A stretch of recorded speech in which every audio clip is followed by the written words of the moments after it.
ito po ang isang typical day of taping for Lolong, ang aking latest teleserye na ginaganapan ko po ang role ni Lola Gracia. At ang aming location most times ay nandito sa ilog ng Panasahan, dito po sa may Malolos, Bulacan. May kaingayan po ng konti sapagkat pondohan po ito. At dito nagbabagsakan ng mga iba't ibang klaseng isda. Wow, patingin! Ayan! Sariwa ba yan? Oo, sandali na lang. Okay. Naku, eto po, talagang makulay po ang buhay dito sa Malolos Fishport. Nakita nyo sa likod, may mga kargamento ako minsan, yan po ay bigas na nilalagay sa iba't ibang isla dito. Aba, tingnan mo, meron pa atang heavy equipment. No, itong Panasahan ilog na to ay malaki at maraming silbi. Dito po sa kaliwa, meron ding mga pasahero na pupunta sa iba't ibang isla. Medyo kinakabahan po ako kasi napansin ko, minsan punong-puno na po yung boat na yan, lalo na kung rush hour, pero wala po silang mga life jacket. Kaya nakakagulat. At talagang ang Pinoy ay sadyang matapang. Ayun po, tinatawag na po ako para sa taping. Hanggang mamaya. Sino yan? Hindi po namin kilala eh. Kawawa naman siya. Gusto ko, pakain niyo sa iba. Da. Ulang suwi. Da. Hello, hello kayo dyan! Welcome to Test Tube. Medyo matagal po tayong hindi naka-vlog, ano? Pero nandito po ako, alam niyo ako, nasaan ako? Nandito po ako sa tent ng ating bida, ng ating lolong. At ako po, nako, pinalad po ako maging lola ni Lolong. Pero mamaya na po ako. Okay, walang iba, mga kaibigan, for the first time in Test Tube, Mr. Ruru Madrid! Magandang araw po sa inyo lahat, mga kapuso. Ang bilis mo na rin magsalita. Ang mukha ni Tita Tess. Ginagaya mo ako, ano? Hindi naman. Pero idol kita. Ayan, thank you, thank you. Unang-una, pinapatanong din ni Robin Tomas yung anak ko, bakit daw Ruru? Ruru. And what's your real name? My real name muna, tita. My real name, Jose Ezequiel Madrid. Okay na nga yung Ruru. Yan. Kasi Ezekiel. Mas madali, di ba? Mas mahirap naman yung Hindi, Ezekiel. actually, yun din talaga po ang sabi ng magulang ko sa akin. Parang nagsimula siya doon sa meron yata silang kaibigan na taga Zamboanga, na may datu, ganyan pa, naruro yung pangalan. Talaga? So parang doon nila pinangalan, tapos sinunod-sunod na po sa mga kapatid Oo, ko. tsaka yung pangalawang kapatid mo, ano naman ang pangalan? Rara. Okay. Pangatlo? Rere po. Lahat ng vowels, Opo, no? kumpletuhin po sana, kaya lang si mama po kasi CS lahat. Kaya Okay. hindi na po So again, nakumpleto. Ruru is a man, then Rere? Rere po, Rara Woman. babae po. Parehas. Parehong babae. Paano kayo magtawagan? Tatlo? Rura rin lang. Pagka kunyari Rere. kakain na po kami, ganyan, tatawag ng tatay ko, Rura re, kain tayo. Galing. Oo. Ganyan lang kabilis. Thank you. Ngayon, dumako naman tayo dito sa ating teleserye. Opo. Napakaganda. Ano ba yung mga pinakamahihirap na ginawa mo dito sa Lolong? Kasi alam ko, napakahirap ng ating serye. Yes. Well, siguro, nung una pa lang, tita, parang doon pa lang sa season 1 ng Lolong, ang pinakamahirap naman talaga ay gumawa ng action drama na teleserye. Oo Kasi, nga, oo. syempre, kung ano yung level of commitment na binibigay mo sa action, yun din dapat sa drama. Hindi mo pwedeng Oo nga. paghiwalayin yun. Yes, Kasi, yes. yung drama yung puso, di ba? Yes, galing mo So, parang yun yung mga mag-analyze, kailangan ha? natin. Oh. So, mahirap yung mga action sequences ng mga ginagawa natin. Kasi syempre, minsan di maiiwasan yung mga aksidente. Tulad ng anong aksidente? Yung first injury ko po na nakuha sa Lolong no season 1, way back 2022, nagkaroon ako ng hairline fracture sa right foot. Sa pagtakbo yun? Pagtakbo, Meron pong pagtalon? scene Oo. na kailangan ko pong i-flying knee yung kalaban. So parang nagawa ko naman po siya for parang 3 times, 4 times. Parang nabitin lang ako. So sinabi ko na baka kailangan pandagdagan, baka Nako. gusto ko pang taasan. So yun na, nung tinaasan ko siya, doon na po na Bumigay. bumigay. Oo. So parang 2 months po akong pinagpahinga. Masakit Ipan- talaga ano po yun. kami nun eh, Hindi ka naman tita. na-opera. Hindi naman po, pero na-cast po ako Ow! for 2 months. Nako. So parang medyo nakakalungkot kasi syempre parang pakiramdam ko ako yung cause of delay. Oo And nga. during that time, parang 3 years na po yata kami naghihintay na ipalabas yung project. Kasi hindi po siya mapalabas kasi nga pandemic, ang dami po sabay-sabay. So parang yun yung mga panahon na lowest point ng buhay ko. Yes. Na parang pinagpatong-patong lahat sa akin. Alam mo, I really have to ask, yung lowest point na yun, how do you lift yourself up? On your Yeah. own? Do you seek help from friends or from Bianca? Well, Palagay mo. yung dating Ruru po kasi parang ang pipiliin niyan parang maging lumapit sa kaibigan, Oo. sa pamilya. Pero Oo. kasi dahil nga po pandemic nung time na yun at naka-quarantine, kailangan ko siyang harapin mag-isa. Oh, So, galing. for 10 days, nasa loob lang kami ng hotel. Ay, oo, alam ko yung gaano kami pakiramdam. katagal sa lock-in. So, kailangan ko siyang harapin mag-isa. So, parang ang nangyari po, lalo pong tumibay yung pananampalataya ko sa Ayun, Panginoon. oo nga. Parang So, yun by talaga prayers, oo. yeah. Kasi, yun talaga, parang feeling ko kinailangan siyang mangyari para lalo pong tumibay yung faith na yun. Tama. Ano yung hinahangaan mo na qualities ni Lolong sa pag-portray mo sa role na yan? Si Lolong kasi, he's very unselfish. Parang, hindi bale nang wala siya, basta yung mga mahal niya sa buhay meron. Hindi na baling siya ang mapahamak, basta yung mga taong pinangangalagaan niya ay ligtas. Tama. Siguro yun po. And I guess parang halos lahat po ng Pilipino meron nun. Ayan. Na meron Meron ganong ka bang klaseng malasakit. na-absorb na sa katauhan mo bilang si Ruru na nakuha mo kay Lolong? Yes, of course. Parang syempre, yun nga po, parang yun yung mga traits niya na gano'n, na parang uunahin niya ibang tao kaysa sa sarili niya. Ganon ka rin talaga? Yes, gano'n ako sa mga... Siguro, gano'n din po talaga ako pinalaki ng magulang ko, ng nanay ko, okay. ganyan. And then, he's very parang goal-oriented Oo. in a way. Parang medyo, ano po siya parang pagka meron siyang isang bagay na gusto, talagang gagawin niya Ikaw lahat yun. para makuha. Ganon din si Lolong. Yes. Action! Bakit pa ganyan ka magsalita? Pamilya na ang turing natin kay Lolong. Kayo lang hula! Kayo lang naman ho yung umampun sa kanya eh. Lola, kung alam ko lang na meron na pala kayong ibang ako, sana hindi na lang ako umuwi dito. Ano? Sana nagtiis na lang ako sa tatay kong demonyo! Dahil para di naman ako nasa impyerno sa lugar na to! Takas! Na.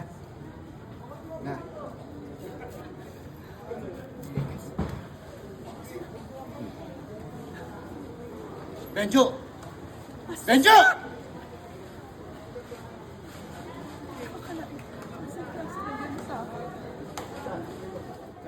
Ayan po, habang iniintay namin ang iba namin ka-eksena, dito po sa sinabi kong location ng bahay ni Lola Gracia, dito po sa Fishport, interviewin natin ang dalawang magaling na artista na kasama ko.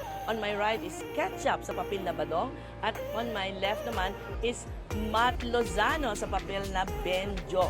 Gaano ba kakaiba ang role ni Badong compared sa mga ibang nagampanan mo na, and how do you approach it? Siguro, hindi naman masyadong ganun ka-iba, tita, yung mga roles na nagawa ko before dito kay Badong. Kasi, like, yung last na ginawa ko na serye, may lola din ako nakasama, Oo, which is tama. si Tita Nova Villa. So, ngayon, kayo naman yung lola ko na kasama dito. Familiar ako dito sa mga ganitong style Oo. tsaka ganitong mga roles na ginagawa. Siguro, tsaka baka kaya ako nakakast sa mga ganito kasi mukha akong talagang lumang tao. or mga taga-probinsya. Pero, yun po siguro yung ano ko, ang sa akin naman masarap yung mga ganitong role na gawin kasi hindi lang siya sa comedy na pupunta, meron din siyang mga light-hearted moments Oo. kasama yung family. So, ako, okay sa akin yung mga ganitong role dito. Anong masasabi mo sa ating mahirap na location na ito? Anong dating sa'yo? Ito, tita, itong location natin. Sa akin, actually, personally, kahit na nahihirapan tayong in execution dito sa ating mga location, mas okay sa akin. Dahil mas nararamdaman ko yung role ng community na ginagawa natin. Tama. Dahil ito talaga sila. Kumbaga, pagdating mo pa lang dito, alam mo na agad yung gagawin mo, alam mo na agad yung takbo ng storya natin. Kulang, konti na lang yung imagination natin na i-add kasi kumbaga, isang malaking tool na sa atin yung set na ginagawa natin also with the community ng mga kasama natin mga tao. So parang konti na lang yung adjustments natin to blend in. At sa'yo naman, Matt, anong mas madali? Comedy o drama? Tita Tessie, yung comedy and drama para sa akin, parang tinatrato ko siya same lang. Ah, talaga? Paano naging same? Kasi hindi ako natural comedian eh. Ah, okay. So kapag binigyan ako ng script, dun din ako nakakahugot dun sa script na mismo. Ayun. So I think pareho lang yung treatment ko. Aba, Kung okay, comedy ah. or... Anong challenge sa'yo ng pag-portray ng role ni Benjo dito sa atin? Tita Tessie, ako po kasi sobrang good boy kasi ako sa nanay ko eh. Ganun ba? Parang wala sa mukha. O, tapos, So medyo nahihirapan ako sa mga galit-galit, Oo, mga oo. ganyan. Pero dahil palagi niyo po ako tinutulungan, nagagawa ko Naks, naman po. ang ano naman ang dating sa nanay mo pagka nagba-bad boy ka? Gusto ba niya yung mga papel na ganyan? O Actually, okay lang sa yung mama kanya? ko mas gusto niya kasi parang mas gusto niya daw na nakikita na malayo sa totoong buhay Tama. yung karakter ko. So mas happy siya pagka nakikita niya, uy, iba ka dito ah. Oo. Ang ano naman, para sa akin lang, ang kontrabida talagang mas mahirap kaysa bida sa pag-portray. Pero ako din, dati mabait yung mga roles ko, napagtripan akong maging kontrabida. Comedian turned kontrabida. Nagsimula noon sa Sandaling Kailangan Mo Ako. Parang, there's never a dull moment, when you're a kontrabida. Either you're screaming or meron kang pinipilipit sa liig, sinasampal. Kahapon po, nasampal naman ako ng pera sa mukha. Sabi ko, kasama po yun sa talent fee ko. Pero magpapadagdag po ako ng additional talent fee. Kasi dun sa talent fee ko po, isang beses lang ang sampal. Naging 3. Kaya may additional na po. Joke lang. Thank you. At ngayon po sa ating pagpapatuloy ng aking vlog on Lolong, narito po ang leading lady natin, si Shaira Diaz sa papel na Elsie. Yes, Hello, thank po. you. Thank you, Tita. Hello po sa lahat ng subscribers sa Tita Tessie.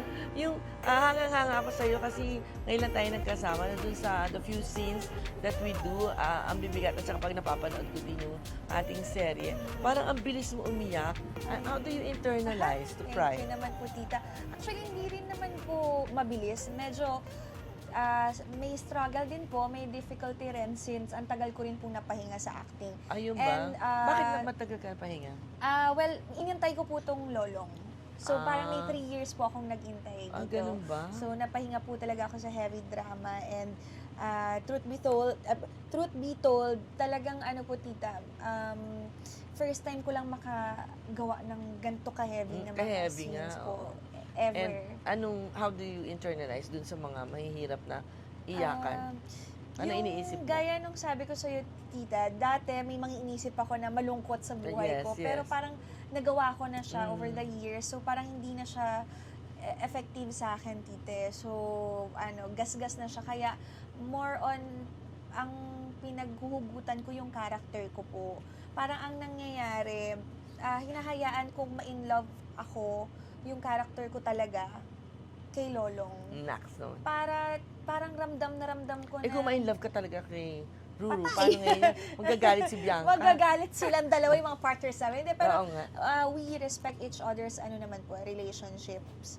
So, To follow you, you want Elsie to fall in love with Lolong. And then, Yes, how does it opo. make you cry? na iniisip ko yung paghihirap talaga ni Elsie. Oo. Kasi etong Lolong, madami na rin kami pinagdaanan. Bale, season 2 na to, Tita. So, parang Yes. sa akin, parang yun yung tinitingnan ko, yung journey namin ni Lolong together from season 1. So, hanggang ngayon, yun pa rin iniisip ko kung gaano katibay yung pagkakaibigan nila from the start hanggang sa na-develop na sila. Oo. Parang true love talaga. One and Oo only nga. love niya si Lolong. So, yung sa akin, the thought na mawawala siya, nawalay siya sa akin, ganun po. Yun po. And Yes. syempre sa tulong na rin po ng support, yung cast din po. Kayo, Tita, Oo. yung nakakuha ko sa inyo po ng energy talaga pagpasok nyo po. Parang mangyak-ngyak po talaga ako kasi yung, naniniwala kasi ako sa actors, mga co-actors na nagbibigay eh. Naks naman. So, wala Ano pong ba yung halong nakuha mo biro. sa akin? Parang parang Lola Gracia talaga. Lola Oo. feels. Ako po, laking Lola din po ako. So, Mm-mm. parang nakita ko po yung Lola ko po sa inyo. So, parang Wow. na Oo. ano po na may anti-game na Oo. Salamat ha, nakuha po yung energy nakaka-compliment yan. Well, if I may share lang din para sa knowledge ng mga young actors, no, ang best joy ng isang artista ay kung hindi nakikita yung Dexy Tomas, for instance, makikita mo kaagad si Lola Gracia. Kasi yun ang pinakamahirap na transition, no? Yes po. Yung transforming and making believe it is the character that Yes is po. there. Yes. Oo, kasi pag nakita, ay, hindi ako nakikita si Lola, si Tessie, you have Yes, failed, di ba? correct. Pag ano. Opo, opo. Siyempre, bubuelo naman ako dun sa exciting part ng personal na buhay mo. At hindi ko pa siya nami-meet in person, pero sa kayo nagkakilala ni EA? Sa TV5 po, Okay. nag-guest po siya sa show namin, doon sa reality show na kinabibilangan ko noon, yung Artist Academy. Kapartner Ay, ko po siya sa sayaw. Tapos, yun na po, nanligaw na rin. Oo. Nanligaw po after the competition. Anong mga characteristics niya ang nagustuhan mo, mga ugali, ganun, qualities? Family-oriented, sobrang magalang po. Mahal na mahal yung nanay niya. Yun po, consistent, yan, maalaga. Madami po din Wow. talaga Pero parang pag iniisip ko dahil hindi ko naman siya masyado clear, parang ang pilyo niya para sa'yo na parang Mayumi. Opo, Mali ba ako oo. doon? Hindi. Ah, hindi. You compliment each other. Kasi natawa ako sa kanya nung nagpakita siya ng puwet dun sa bench. Pero parang na-amuse din ako. It tells me a lot about his character na Opo. he's capable of that. Yes po. Pilyo Medyo, talaga. opo. Medyo, Hindi mo naman siya sinabihan doon o natuwa ka na Hindi lang. po, opo. Sinakyan ko lang po kung ano yung tama. trip niya. Opo, basta sa akin, wala naman, part of his job, parang mapag-usapan, parang wala naman sa akin talaga siya. Hindi ko siya tinake as negative. Okay lang sa akin. Support ko siya kung ano yung gusto niya po. Gano'n ka ka-busy sa preparation mo? Sinong gagawa ng gown? Ay, How big is the wedding? What kind of exciting. wedding are you going to have? Malapit na po. Oo nga, August oo. na yung wedding namin. Gusto ko po sa church, talaga church wedding dahil Catholics po kami.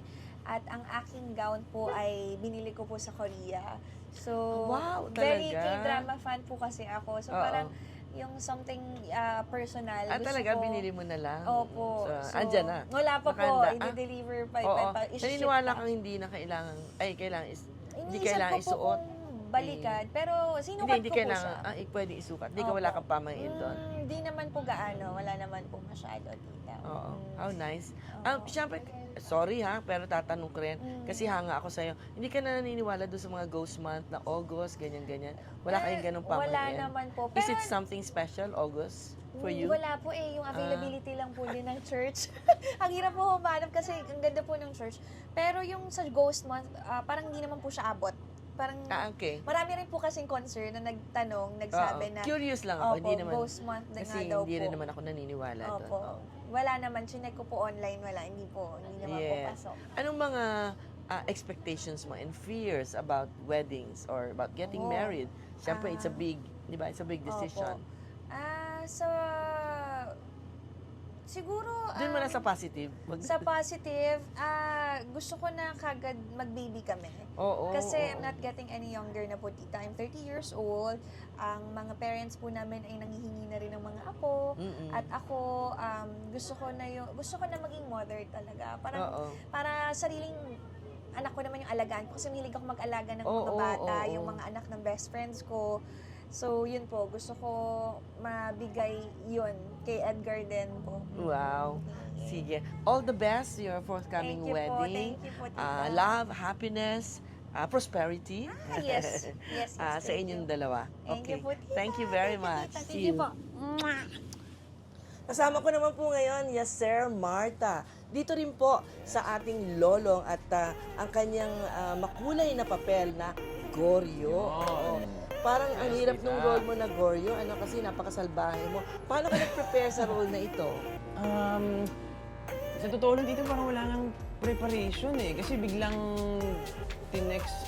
sinabihan ako about the character tapos after few days, biglang nag-taping na. Ang ginawa ko na lang para ma-feel ko talaga si Goryo, nagpakalbo ko. Oo nga. Yun yung pinaka-first step ko. Yung pag nagpakalbo ka, hindi mo kiniklear sa direktor o sa EP na gagawin mo yon? Mali ko nga, ginulat ko sila eh. Parang wala akong pinagsabihan. Okay. Nung binasa ko lang yung character description, parang talagang masamang tao, talagang siya yung magiging kalaban ni Lolo, na talagang leader siya ng isang sindikato, ng grupo doon sa Maynila, sa Punduhan. So parang ako, para mabilis po, nung nakita ko yung itsura ko, doon na, parang pumasok na dito. Tapos, yun din, yung sabi mo rin dito, di ba, yung first day natin, hindi ko pa alam, pero yung journey. Tapos yun, habang tumagal ng tumagal, nagulat ako, bumait. Di ba, bumait ako, tinulungan ko yung parang yung community dun sa Punduhan, sa Fishport. So parang, naging in the moment lang din talaga In the moment, ako. oo. Talaga. Saka humuhugot ng mga emosyon mo. Kasi parang makulay din yung buhay mong personal, di ba? Oo. Sige, kwento mo ng konti. Meron tayong ginawang eksena dito, diba? Oo. Yung talagang big scene yun eh. Yung, Nag-aaway dun sa oo, kalsada. nag-aaway Dahil tayo na gusto mong halayin si si Si Tetet. Tetet. Oo. Gusto Ganda kong nun, halayin maganda. kasi kahit anong pagbabagong gawin ko, hindi pa rin ako matanggap. Doon, dita, ang pinakahinugutan ko, yung nanay ko. Yung Dahil magulang ko parang talaga. mahal na mahal mo yung nanay mo. Oo eh. Simula pagkabata talaga, mamas boy ako eh. Hindi na niyan talaga ako iniwan. Kasi si mama talaga ang kasama ko sa lahat. Si mama ang nag-push sa akin para mag-artista. Talaga? Lahat ng ito, si mama. Kaya ang hugot ko laging si mama at saka tatay ko. Yun talaga. Yung sa, if it's an open book, yung ika nga yung relationship mo sa tatay mo medyo hindi gaanong maayos, ano? Siguro i-share mo ng konti kasi maganda yung isang taong maraming ganyang pain, mas gumagaling daw ang acting pag marami kang karga sa loob. Yun Sige sabi, nga. sa workshop, di ba, dito sabi nila, yung pain daw ang dapat mag-fuel sa'yo. Oo. Ayun din dito ako, about sa tatay ko, open naman din ako eh. Tinatanong din ako ng press. Parang 15 years kami din nagkita, parang gano'n, almost 15 years. Then recent lang, last year, umuwi siya. Tapos parang hindi naman kami okay eh. Tapos parang ang daming bubog lang din na hindi na pag-uusapan. Isa rin yun sa nagbibigay sa akin ng karga. Karga. Oo. Yung nanay Ika at nga tatay nagmumumug ka ng bubog. Oo nga. tita. So to speak. Yan. Thank you. tita. Ngayon, yung mga dream roles mo pa, kasi bata ka pa, ano ba yung mga fantasy roles gusto mong gampanan? Pari ba yan? O luko-luko? O ex-convict?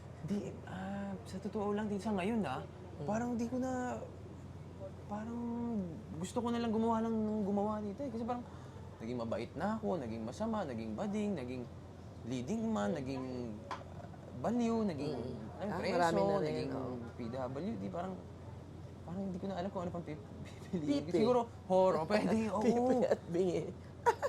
Yun nga, yung parang talagang, yung, siya, tawag dun dito, yung mga pipe, yung mga special, mga autism, ganun. Siguro yun Okay. talaga. Thank you. Ayan, tita, dahil ang dami mo ng tanong sa akin, Ako naman ang magtatanong. Ay, ganun ba? Ano Oo yun? nga. Hindi, tita, syempre si Lola Gracia malapit kay Goryo. Nakita ko naman din talaga, tita, kung paano kayo mag-work. Anong paghahanda nyo naman dito sa role nyo bilang si Lola Gracia? Ang naging problema ko is puro mayaman yung naging roles ko lately. Doña Shelo, dun sa isang programa huwag na natin banggitin, at ganoon din yung Senyora Bettina, no? So parang ako rin, sabi ko, wow, mula doon sa mga nakatira sa mansyon, at saka ang gaganda ng mga damit ko, ang bango ko. Nandito ngayon ako sa Fishport na halos walang makeup, tapos fish vendor, no? So, ako kasi, sa tagal ko sa industriya, mga 40 years na ako sa industriya, no? Wow, 40. Ganun din, hindi na ako masyadong nagpe-prepare. I discovered the role along the way. I let the role surprise me. Kasi depende yun sa mga eksena ko. Ganun din yung tinuturo ko na we affect each other. You know, you feed on your co-actor para kasi ngayon ko lang kayo nakakatrabaho, iba din naman ang dito. No? So now, ngayon na halos patapos na yung serye natin, parang nakita ko yung soul ni Lola Gracia. Yung text ko nga kay Ruru, sabi ko maraming salamat kasi nagpapasalamat din siya sa akin sa pagsali ko dito. Sabi ko ganun, alam mo, si Lola Gracia, maski isang fish vendor lang siya ay may busilak na puso na mas busilak pa kaysa kay Nyora Bettina kasi ang sama ng tao. Ang samang tao ni Nyora Bettina. So that's really my process. Hindi ako masyadong, I do not overthink, which should really be the case. Do not overthink. Let it roll, let it surprise you. Opo. yun dito dahil dyan, 40 years after ng Lola Gracia, ano pang dream? Dream role, tita? Meron pa ba? Parang ano ka, pwede kang interviewer din. Host na host. Host na Host na host Hindi, yung guardian host. Ano? Yan, tita. Dream role. Actually, hindi ko pa talaga nagampanan yung role ng lawyer. Yan, or judge. Yan. Gusto ko Courtroom scenes. in English. Tapos marami memorize. Yun ang gusto ko. Umuulan na naman tayo. diba? Yun. Again, sa tagal ko, hindi pa ako nagkaroon ng role ng madre. And just like you, sabi ko, Spiritual. ano kaya ang feeling kung kunyari transgender ako? Pero lalaki kunyari, magiging babae. Ang hirap, di ba? Lalaki. Di ba? Ang hirap. And of course, I Daming like challenge. accents. I like accents kasi I can do the British accent and then the parlez-vous français, medyo mo may bu, medyas mo may butas. Si Buko for Sale. Ano yun? Ice Buko for Sale. Okay, dyan po nagwawakas ang Thank you, ating Tita. balitaktakan dito sa lalaking ito. Salamat po, Yes, Sir Goryo. Marta. Oo. Yes, thank you, Tita. I hope you go a very long way in your career. Salamat, Thank tita. you. Thank you po. Ay, salamat at natapos na naman ang isang mahabang araw ng taping for Lolo. Sana ho nagustuhan niyo ang vlog ko for today at nakilala niyo ang ilan sa ating mga major stars tulad nila Ruru, Shaira, Ketchup, si Matt at si Yasser.